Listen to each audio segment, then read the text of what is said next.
Okay, hello everyone. Thank you for coming to this talk today. My name is Chris. This is going to be a very interesting talk about how we can fix our transportation crisis, which everybody knows is getting worse and worse, especially as the Bay Area economy heats up and our G-buses from San Francisco and other places get slower and slower. I'd like to start off by thanking the Google Green team and Talks at Google for helping to organize and sponsor this. Without them, it wouldn't really have been possible.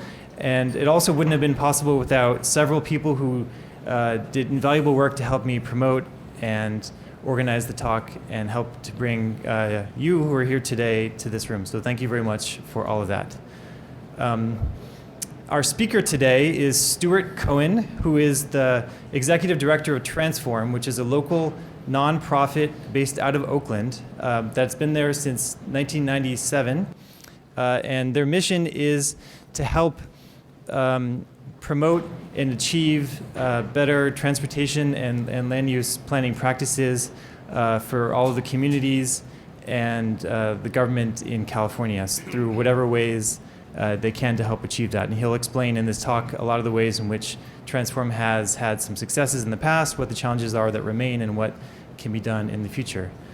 Stuart is an amazing speaker, as you'll see in a few minutes, and also is proud to be a Ashoka Fellow. Ashoka is a social entrepreneurship prize that's offered every year that comes with a certain amount of money to help that social entrepreneur achieve things. Started in India and now has a lot of support actually from Sergey Brin and his wife, who have a matching gift every year. So I'd like to help join you in a round of applause for Stuart, and we'll hear about transformation of transportation. Thanks.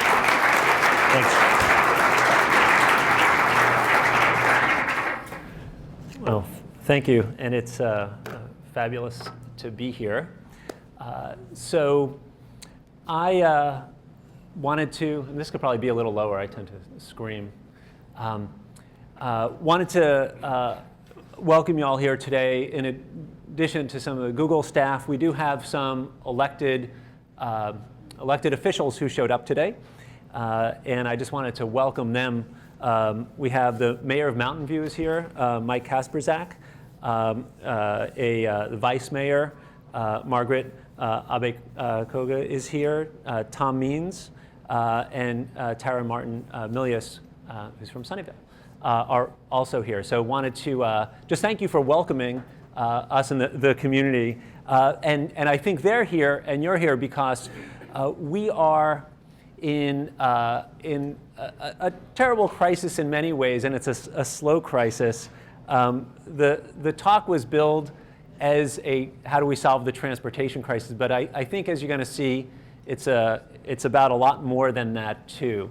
And I needed to get a subheading for this talk, and I think you'll see I did an AKA, which I never do on my presentations, but how do we create healthy, affordable, low greenhouse gas communities is, to me, the same thing as how do we solve our transportation crisis. So just as background, so I got into transportation from the seat of a bicycle. I was given a bicycle. I was organizing against toxic waste disposal in upstate New York, given a bicycle by my sister. I said, oh, I haven't been on one of these in years. I just drive from community to community in upstate New York. And then moved to New York City for a job. And the place that should really be the best place in the world for commuting, right? Totally flat, everything's within a few miles. Turned out to be one of the most dangerous and harrowing experiences, even though I did it for 3 years straight, even through snowstorms. And so when I came out to California, started researching kind of the problems, working on actually 1994 climate issues, and going back to grad school at Berkeley, and finishing in 97 with my dream of thinking, how do we solve this puzzle? How do we change our transportation system in a way that actually becomes a servant to the things we care about, whether it's saving the environment, helping low-income folks get around, creating great communities, instead of the master that it has become of us. And so that's a little bit of what my talk's going to be. I just wanted to get a sense of this crowd, though, real quickly. How many folks were able to get here without use of a private single occupant vehicle today? Just raise your hand if you showed up that way. Yeah, which is right. So we've got a good cross-section of Googlers here, because about half of the Google community gets to Mountain View without having to drive alone, which is unbelievably good for a Mountain View kind of campus like this, much more similar to the kind of rates that you would see in downtown San Francisco. So I think there's a lot to learn from folks at Google. But let's get going on to the presentation.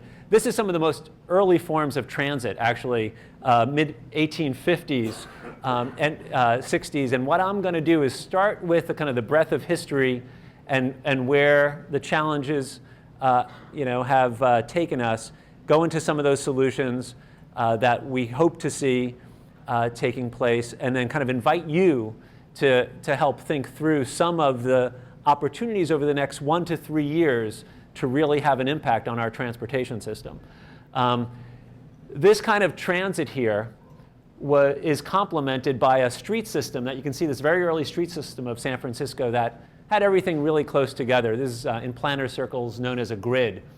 This grid got kind of disrupted as the World War II veterans were coming back and they started building these Levitowns, first on Long Island, where I grew up, and then here's in Pennsylvania, which really separated people from kind of the other needs of their life and pretty much relied on cars. This was the first time, really, communities were built thinking you'd have to have a car to get around.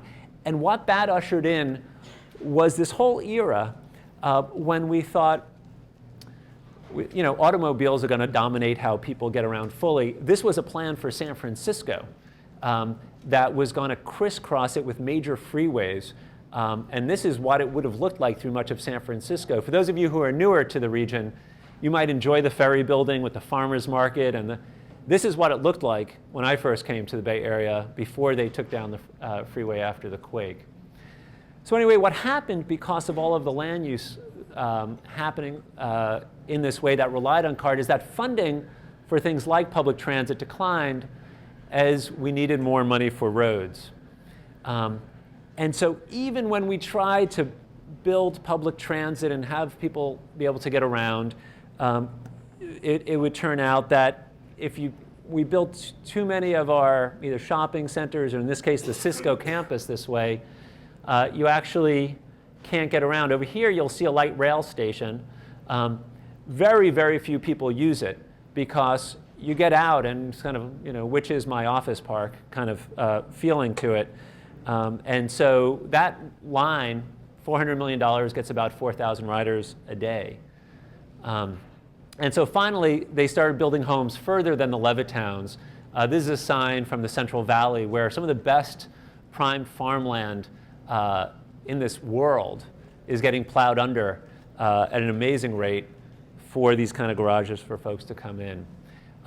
Some of the impacts of this, starting with social impacts, we're driving, compared to 1969, 88% further just to shop for the same quart of milk and longer for errands. And I put this picture up here because this is a new 3-screen vehicle where each of these screens can show different things to the different crowds in the car.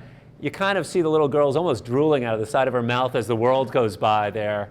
And that's how kids are growing up these days. Totally don't know how to get around their own town. And in the Car Review magazine, they said that this new 3-screen setup, where they can watch cartoons in the front but more sophisticated movies in the back, is a boon to parents. Because when you're waiting at that drive-through, you won't get those kids crying as much. But here's the clicker. They've got one of these babies. The driver can control all 3 screens at once with a remote control, so the kids don't have to figure that out. Wholly distracted driving, right? So there's real social impacts. We see the obesity epidemic following the same lines as the growth in driving. Diabetes, asthma from air pollution, a lot of these are growing tremendously, and a lot of it related to lack of physical activity, air pollution from vehicles. And in almost all of these slides that you see, there is a layer that the folks most impacted are low income, typically people of color, who have the least ability to either move out of polluted places or for a variety of other reasons get the worst of the impacts. So here's the thing also, is that we are now paying an amazing amount of money out of people's own pockets for transportation. Here you can see in this map, the spread out areas in dark pay the most money for transportation. Places along those red lines, which is the high transit, walkable communities, pay up to 60% less because they're able to own fewer vehicles. But again, here's a slide. The hardest hit are low-income families.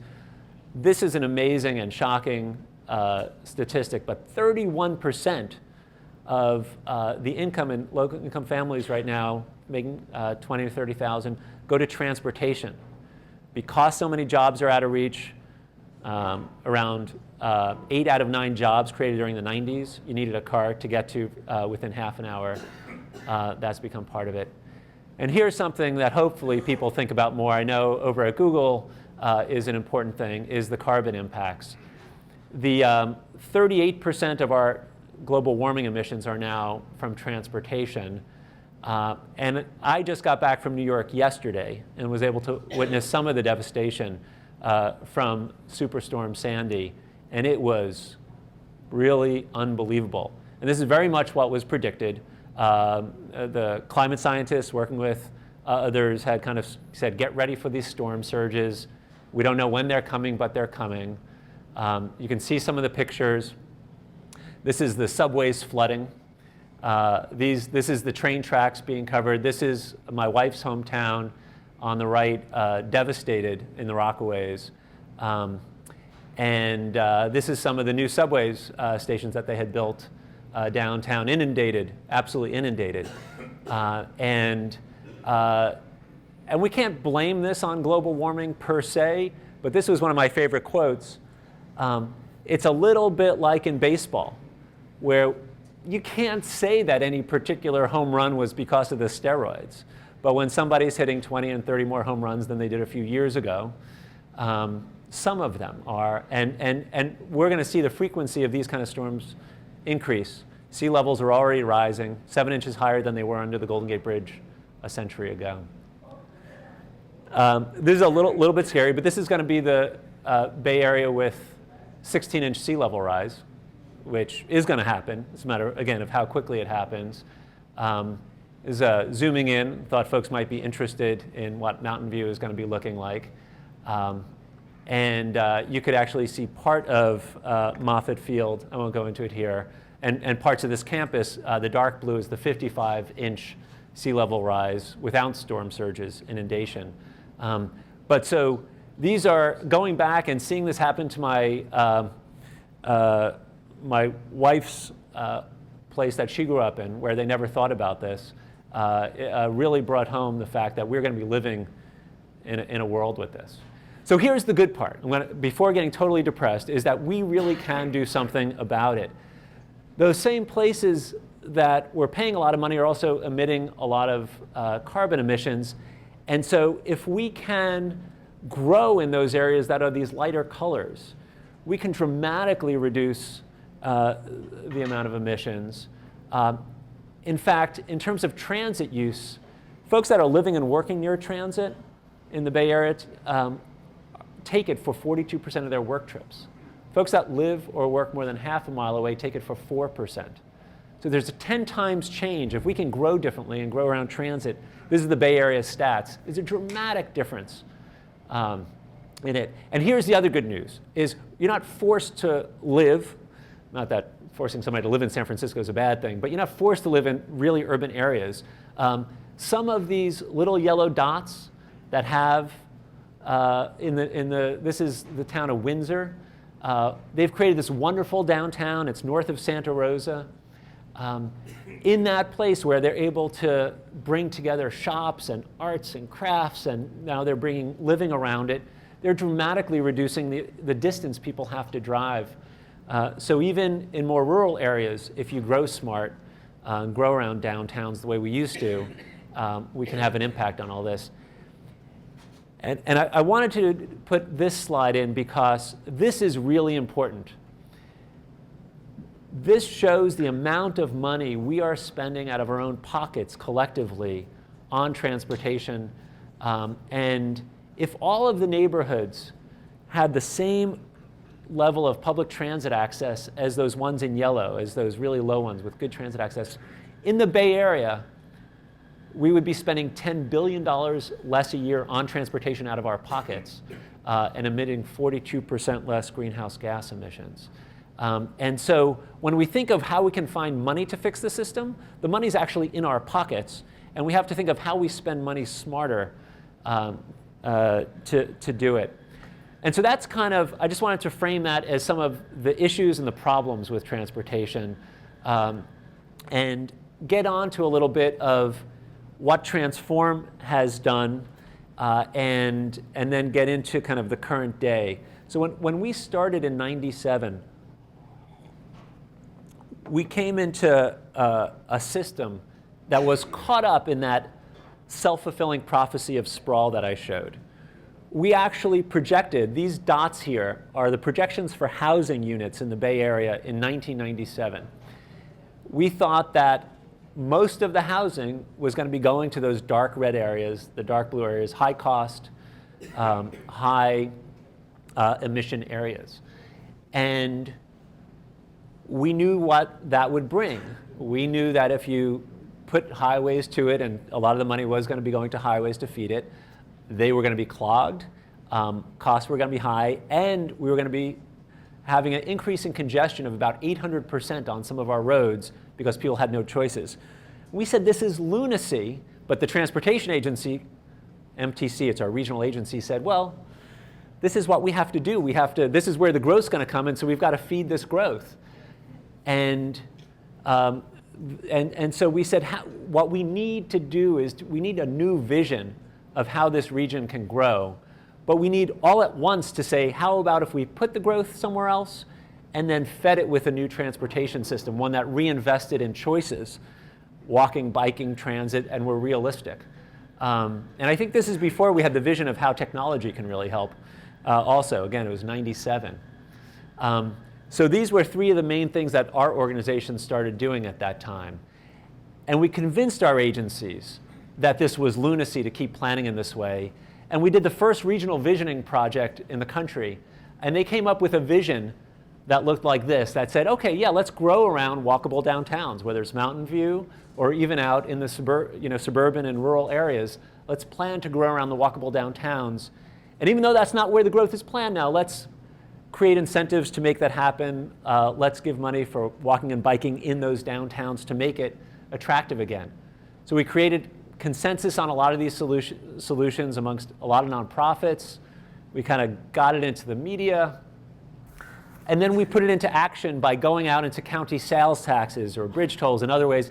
And where there was money to be found, where they were going to be raising new money, we inserted our voices. This was a failed measure in '98. It was when we were just coming on the scene that kind of had too much money for highways in Alameda County. So we put together a coalition that would have dueling transit plans. We said, if you support kind of a livable agenda, an environmental agenda, we will all, folks that opposed you last time, will all come on and we will agree to support it. And that's exactly what happened. You know, we had a protest, we had to get outside their doors. On this one, they locked us out, actually. There were so many of us out of their meeting. But this is some low-income folks from this group BOSS talking with the Sierra Club leader behind it, really getting folks to agree. Together, they finally agreed that if we can work together, fight for the same stuff, and get things that support both equity and the environment, we would get behind it. When we announced our support for it, 4 out of the 5 county supervisors in Alameda County said, wow, if you guys are all supporting it, we'll all get behind it. And the papers covered it. And from something that failed with 58% of the vote in '98, when the voters saw consensus, supported it, what to them looked pretty similar, but saw that all of these groups were supporting it, got 81% in 2000. And so we did a very similar thing on a lot of measures, including in Santa Clara County, helped build support for a bridge toll increase to fund public transit across the bridges. And so in those years, up to 2004, we got a lot of funding for transit expansion. In fact, we kind of turned on its head the old, let's spend the money on roads because there's such traffic, to say, no, let's spend the money on alternatives. And 75% of the funding during this time went for transit expansion, and almost the same time for bike ped and smart growth as for highways. So it became this plan for transit expansion in the area. And then we said, wow, we better grow smart around this. We can't just put old parking lots around all this transit. So Transform, working with a number of foundations, including some members here from the Silicon Valley Community Foundation, said, let's help engage communities. Decide what the community should look like as they grow and as they change. Everybody can envision something else they'd want, whether it's parks or a branch library, as we grow. And we helped people to realize through some transformations that you'll see that people are not the problem. If you want to bring 60 people into your town, this is what they look like, right? They don't have to look like this. And it's when they look like this that you want to reject them and get them the hell out of there, because they're going to make parking hard, they're going to make traffic. But if you can, get them onto transit, they look like that. If you get them onto bikes and walking, they look like that. So people are nice. People like people generally. But it's when they come with all of those cars. So then how do we figure out how to get them there without the cars? Well, one thing that we care about is making sure that when we do figure out how to grow in these great places and they become nicer and nicer, like we have many towns along the peninsula are, is that they stay available for all folks, including the lower income folks who are already there, and that we're coming up with places and policies that can have them live there. Here we're identifying infill parcels for dedicated affordable housing, and we did this in a lot of the places that we go and plan. And then we bring folks along with visualizations. How can your place look if we grow smart? And how do you reduce traffic? Who here, when you were younger, or even now, read A Wrinkle in Time? Raise your hand. Come on, don't be embarrassed. It's a great book. Great. At least half the crowd again. Not all the same folks as took transit though this morning. So A Wrinkle in Time, one of my favorite books, said, the shortest distance between two lines, what is it? And the protagonist said, well, I don't know, it's a straight line. You go straight lines the fastest. And the prophet said, no, it's bringing those lines together. And that really, transportation planning should be about that, right? So this is downtown San Leandro. That's what it looks like today. We said, how about if you bring more of the things that are spread out today together so that people actually can just walk between places? And what if it starts to look like this? Suddenly, they say, oh, I'd really like to come to downtown if it looked like that. I never go to downtown. I just go to the mall now. They didn't notice the 7-story buildings that went in because there are trees. And in fact, they don't care because it looks like a better place to be. And the folks that were still skeptical said, well, what about this affordable housing? Aren't those criminals that you're going to bring to our town, and ex-cons? And like, well, actually, it's the teachers that are teaching your kid. It's the nurse that just helped save your life, is the affordable housing, and took them on tours, if they're rejecting. And we did all these different kind of tools. And what we found was that folks really started to support these plans for bringing these downtowns to life, saving the open space, and bringing it here. So real quickly now, this gets to where I'm going to hopefully engage you a little bit in thinking about how we can make a future that's better, because that kind of brought us up to some of our current activities. So we've got lots of transit coming in. We've got some great plans for downtowns, more being made all the time.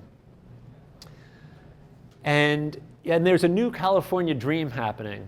And California captures the imagination of the United States. It captures the imagination of the world, especially with what's happening in Silicon Valley. And when you look at what the dream is, it's really not to move out to my parents' house in suburban Long Island near the Green Acres Mall. It's to be in a place where you can get out and walk around, get the kids in a stroller, and be near parks. And in fact, 64% in a recent survey said that they'd prefer that kind of urban or semi-urban to a long commute. Here's the thing. It's really hard to build this infill. Just ask your mayor here. It's really hard to build and get approvals for these things, in part because we're planning for too many cars for them. So this shows you just what the demand is expected to be here for transit just in the 4 largest metro areas in California. The demand is expected to be almost 10 million units to live near transit. It's where folks coming out of college want to be. It's where folks finishing their work lives want to be, and a lot of us in between. The blue bar is the supply. We've got to figure out how we're going to build this red bar here if we want to meet that supply in a way that means we can live in affordable, low greenhouse gas places. So how are we going to do it? Well, I'm going to start with the story of Rosie, and this is not how we do it. So Rosie came to work with us this year. She helps run our Safe Routes to Schools program. She helps kids figure out how to get to school. She's had to bring these bikes into her apartment. She also has pretty damn high rent in the Jack London Square district of Oakland. Now, why are her bikes kind of stuck in her apartment in very scarce space? Well, she's got 2 parking spaces, came with her rent, but she has no cars. She started leaving them in her parking spaces. Building said, sorry, you can't leave your bikes here. This is for cars. And so she's paying what's the equivalent of $80,000 in construction costs, what's equivalent to at least $100 of her rent, and she can't even leave her bikes there. And we're planning that kind of community for a lot of our downtown still. This was recently built Jack London Square. Even if you wanted to build a senior unit in a lot of these places, you'd have to buy 2 spaces. So this is pretty fascinating stuff. If you took an 8-acre lot and put that zoning code, see there are these zoning codes that each city has, and says you've got to build those 2.2 spaces, even if that person doesn't want it. And 8 out of the 14 cities down here have this kind of, you have to build at least 2 code, because they think that we were importing the suburbs into our downtowns. Here's some of the stats that you would have. You'd be able to fit 800 units on that 8 acres. But really, just because you're near transit, building high density, you only need 1.1. Hell, Rosie doesn't have any. You'd still have to build a parking structure, though, that would be expensive for that 1.1, but you'd be able to build a lot less. As you see, you'd be able to save $12 million by building a smaller structure and build out 162 more units. But now let's say you give out free or discount transit passes with each of the units. You put car share in there so people really can have just 1 or 0 cars. You unbundle the parking. So hey, if you don't want to use it, you don't have to pay for it. And only when you need a spot do you pay for it. Your need goes down even more because that'll get more people not to own cars. And now you can pay $6 million for those transit passes. And we do this with VTA. We kind of, through our Green Trip certification program, folks that are doing this and giving out the free transit, we say this is great. They buy it for everybody in the building. They get a great discount. And with that saving they're getting from such a smaller parking spot, they're able to build more units and have less parking. And this green that you can see means they have a nicer building. Instead of those big parking lots, they've got storefronts, they've got more units. So it's part of the solution. So we go and we certify these kind of buildings. We show the community why they get so many reductions. We give out to the mayors and others these certificates. We get applause from the community. People understand there's low greenhouse gas communities. Here's one in San Jose, another one in Berkeley. And the impact of our pilot project of these, we got 5 of these developments built that give out transit passes or have car share. And the impact was amazing. These 5 buildings, when some of them are under construction now, are going to be handing over, instead of putting money into parking spaces that don't get used, they're going to literally be handing money to transit agencies saying, provide folks with here's their transit passes. They're going to be driving about 60% less, and folks are going to be saving a huge amount of money that they can spend in the local community. They can, give to this kid's local PTA, which is what we're doing with some of our savings from that we're doing in my family. How can we bring this to scale? How can we do billions for transit agencies, millions of fewer miles, and billions is saved? And this is going to be a question I have for you soon: is how can Google folks help with this? One idea that we have that we're trying to advance is instead of having that information be really hard to get and technical, and do you want to stand up for a second? Ann Shang goes out, works with staff, and figures out these numbers one by one. How about instead of, if we, that kind of one-on-one consulting that's so arduous, if we took all the information that's in Google Maps, Google Transit, Walk Score, all these other places that we can grab information from, and automate it so that folks would know on a given parcel how much parking is really needed.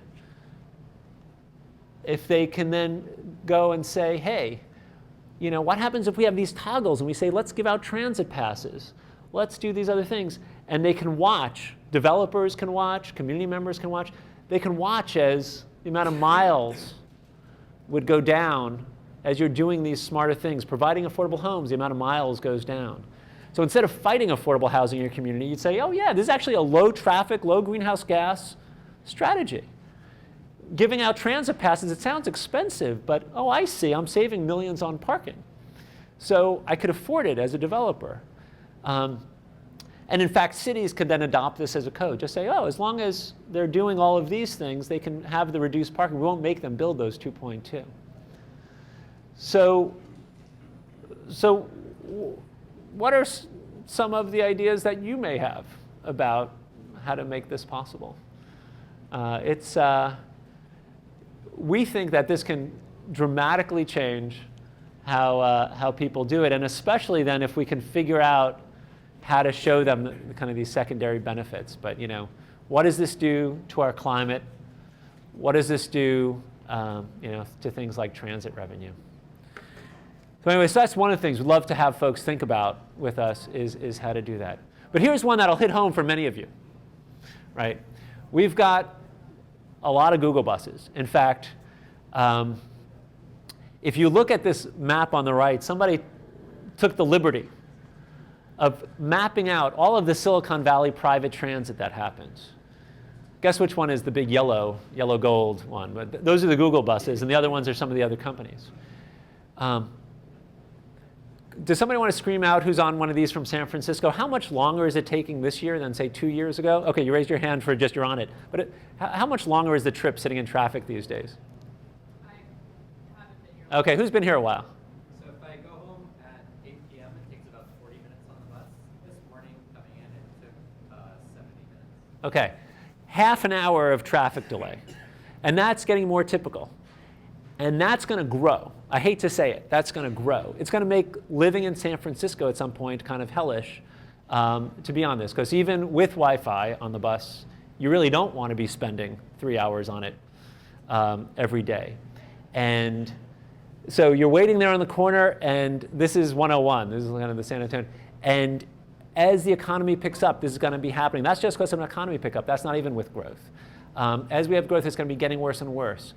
There's the potential to change this, but because of kind of stuck in the box thinking and policies, we may not be able to unless we can all harness our innovation and advocacy to make a change. Let me tell you what that is real quickly.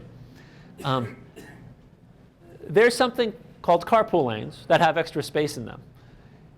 They've started to, in places, say if you can come in here as a solo driver with a toll, and you could pay your way in.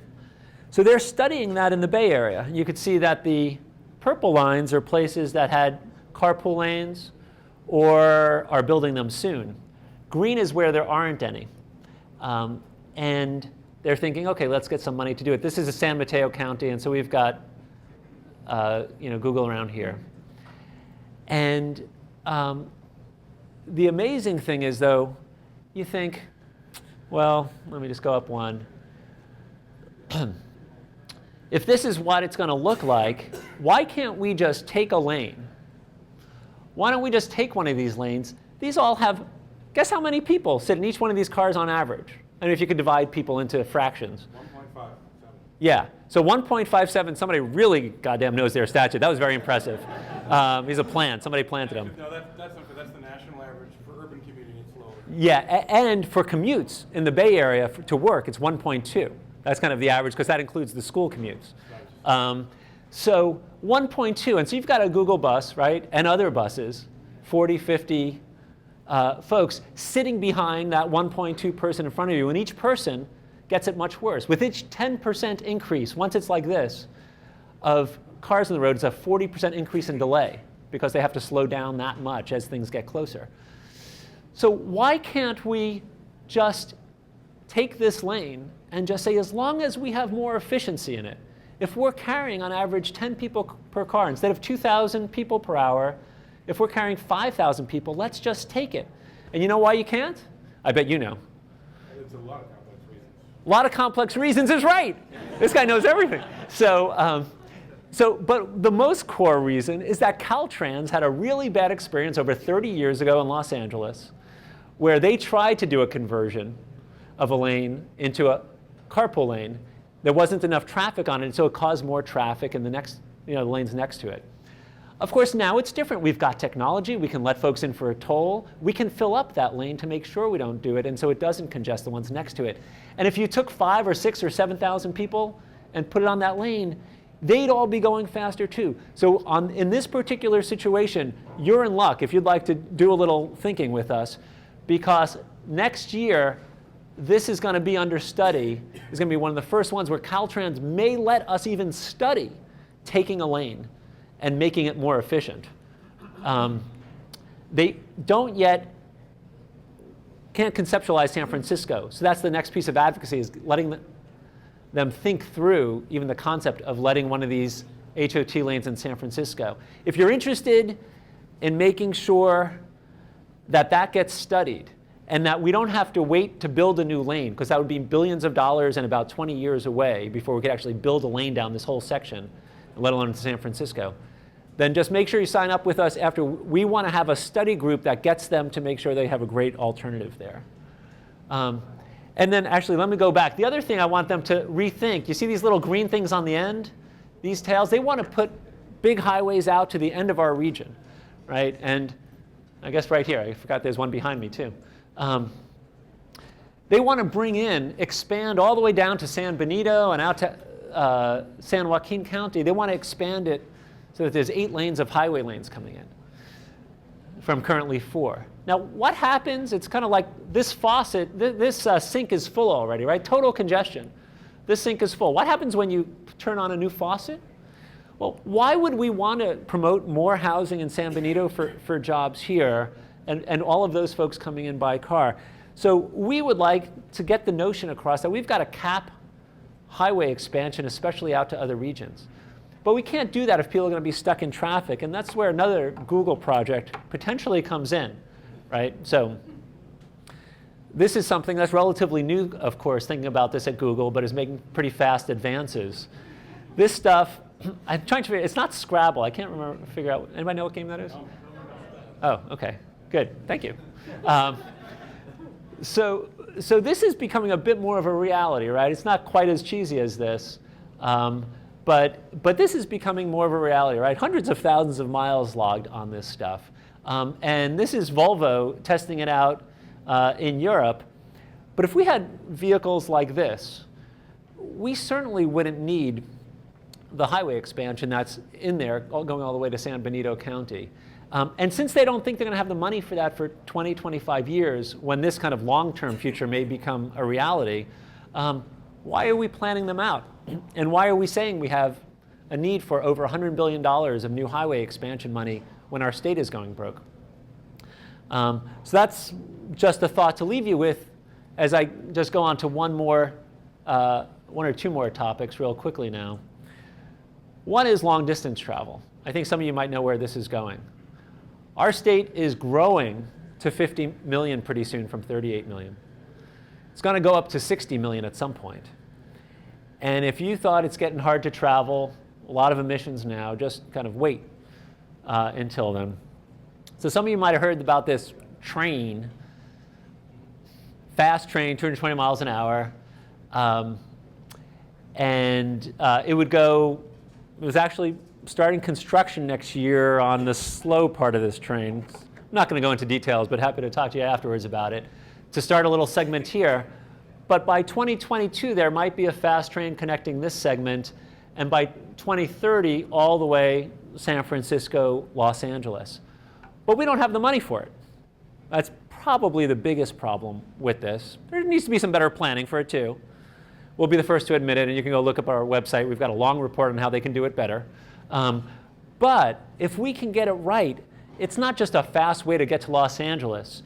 It would connect our 24 largest city centers, and instead of kind of these airport economies that you kind of see, we would help to revitalize our downtowns, especially in the Central Valley, as we grow to that 60 million. When BART came out and it had 120,000 people riding it, people said this was a waste of money. And now, as it's exploding at the seams with 350,000 riders and heading higher, people are saying we don't have enough BART. And I think it would be the same thing here. This is 60 billion more needed, less than that highway proposal. So I think, in part, we're just getting where we're putting our money wrong. And we might have a place to get some of the money for this. So here's like my favorite picture in my job here is our old governor, right? An unlikely hero. You know, he plays funny character. I think he's in another movie again, playing a sheriff soon. But he's an unlikely hero for us. But actually, one of his lasting legacies. Okay, besides the plant in the front, who knows what's happening tomorrow? That is going to be pretty groundbreaking, putting California in the news again. What's that? The auction. Yeah, there's a cap and trade auction. We are going to start selling the right to emit greenhouse gases in the state to industrial polluters. And they're going to be having some allowances, selling off some of those rights. In 2015, the gasoline refiners are going to have to do that also. We're probably going to be raising somewhere $4 or $5 billion a year just from transportation fuels to give those folks the right to emit.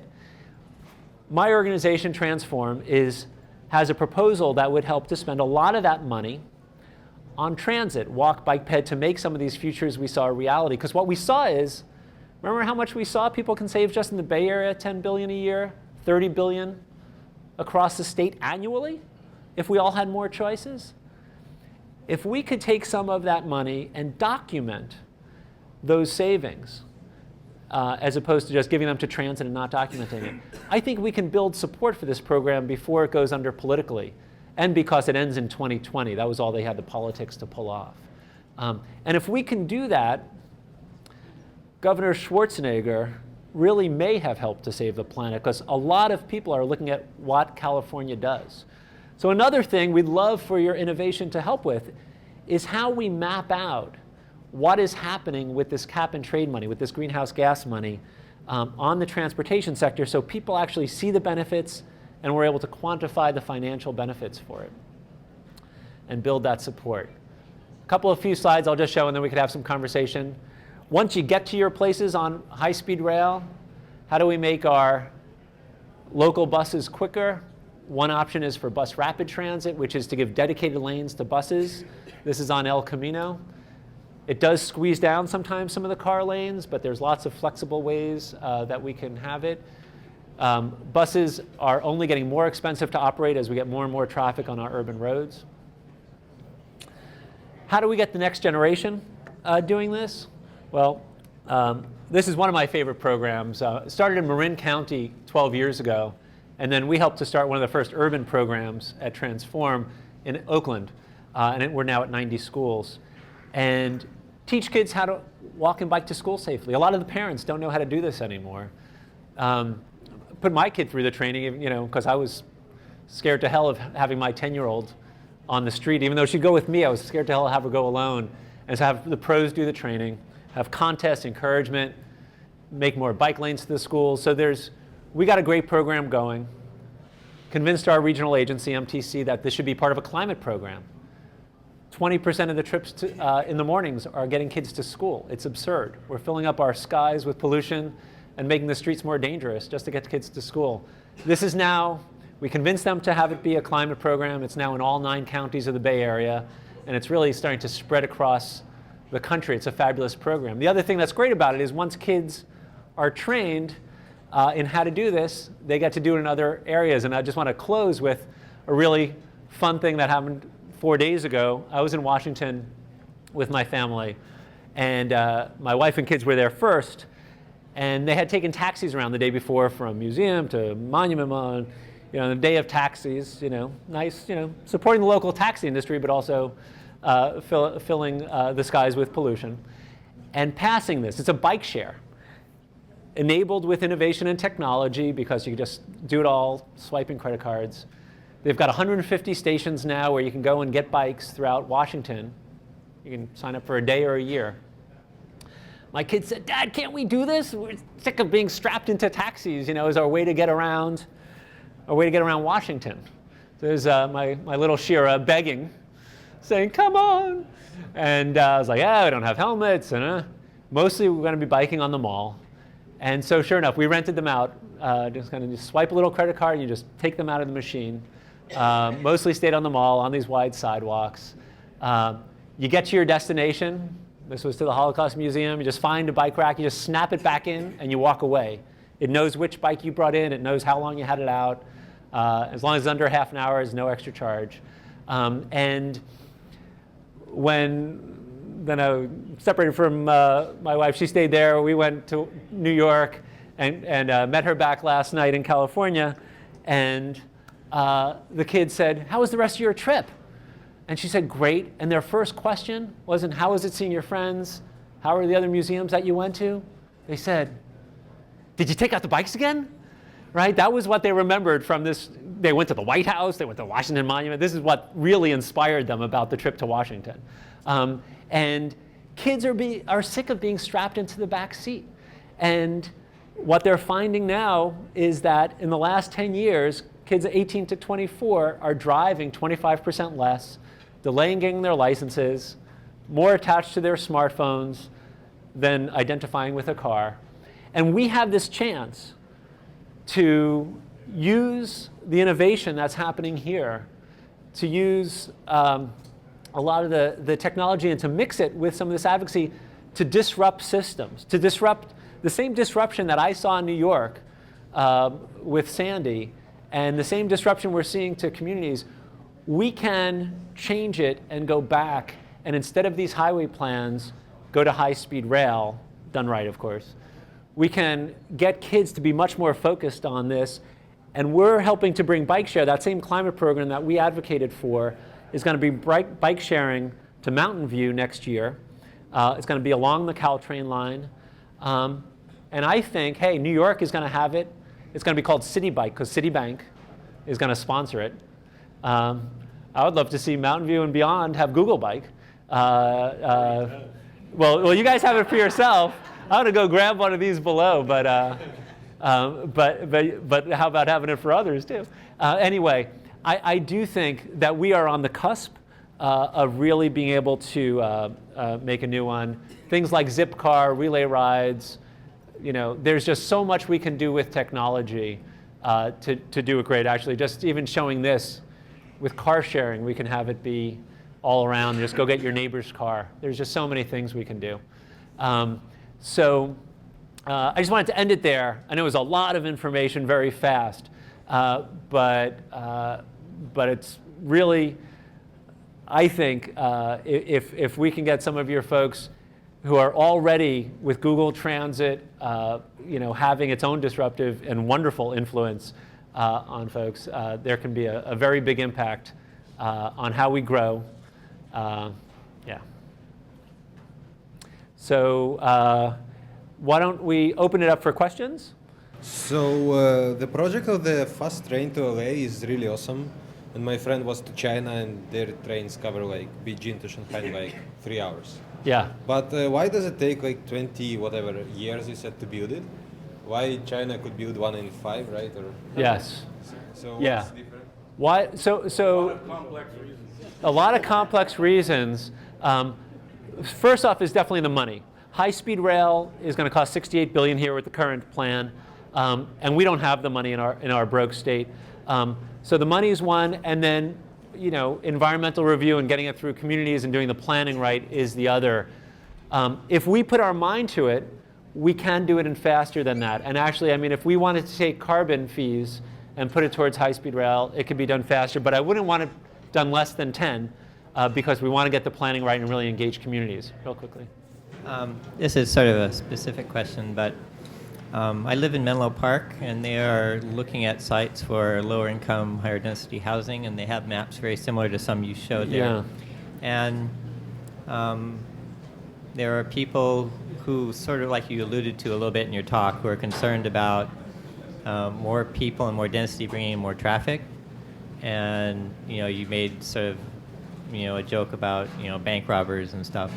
How do you plan to address those kinds of objections from people who are uncomfortable? Because there's a lot of people in the community who tend to just immediately jump on things like that.